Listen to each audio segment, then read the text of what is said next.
Trump's legal team is bashing a proposed protective order that would prevent him from publicly sharing evidence in his election interference case. Quote, in a trial about First Amendment rights, the government seeks to restrict First Amendment rights. Worse, it does so against its administration's primary political opponent during an election season in which the administration, prominent party members, and media allies have campaigned on the indictment and proliferated its false allegations. Congressman Michael Waltz serves on the House Armed Services and Foreign Affairs Committee and joins us now. Congressman, good morning to you. The president is pushing back really hard on this protective order. He says that this would violate his First Amendment rights. Jack Smith says no, it won't. He just wants to make sure Trump doesn't disclose any evidence. So where do you come down on this? This is amazing. I mean, the media and the left want to pretend like this isn't all occurring in the middle of an election season. They want to muzzle Trump. At the same time, President Trump's primary opponents, Biden, and the entire mainstream media are actually running on these indictments. President Trump's campaign opponents are campaigning on these indictments, and he's supposed to say nothing. It's nuts. It's ridiculous, and I'm glad he's pushing back. You know, Congressman, the judge in the Trump Mar-a-Lago classified document case is obviously demanding to know why the DOJ wants to use a grand jury from out of state. Why do you think that is?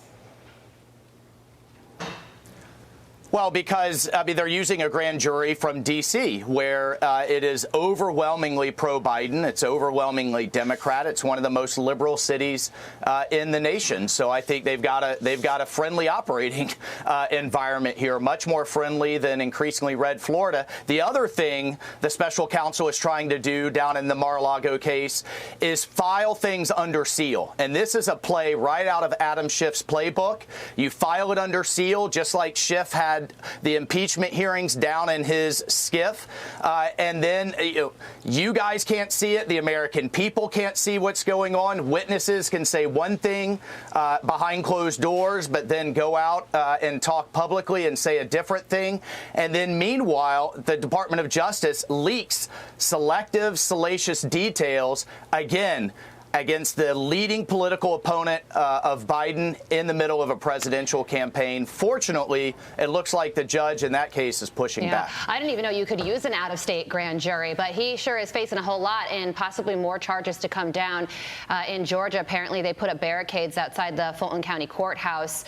So one can draw a conclusion as to what the future will look like there. In the meantime, let's talk about yesterday. The 13 families, the Gold Star families who lost their loved ones during the horrific withdrawal from Afghanistan, they all testified together for the very first time. Emotional, heart-wrenching, very important testimony. Steve Nakui, the father of Lance Corporal Kareem Nakui, joined us earlier in the show, and here's what he had to say. Listen to this, Congressman. I guess what we're doing now, I think just to have a recognition, to have our government say, look, we made a mistake. These are their names. We appreciate, maybe a little what I explained before, just a recognition, because inevitably the younger kids that are trying to enlist now, they're looking at these experiences and that our country has had. And I wouldn't want to be a young man and go into this armed services with the withdrawal of the evacuation fresh on my mind.